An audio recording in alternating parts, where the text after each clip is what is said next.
I wanted to share a little bit about my experience building this dock. When we first came in here, it was a deteriorated infrastructure here, and it was actually falling into the lake.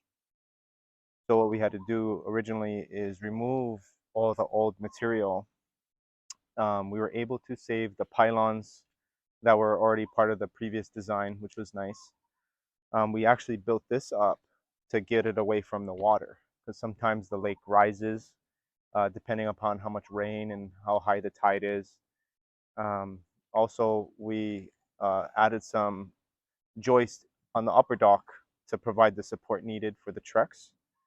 That's always the key factor with the 1-inch thick Trex or composite decking materials, that you have to provide enough strength beneath so that you don't have that flex.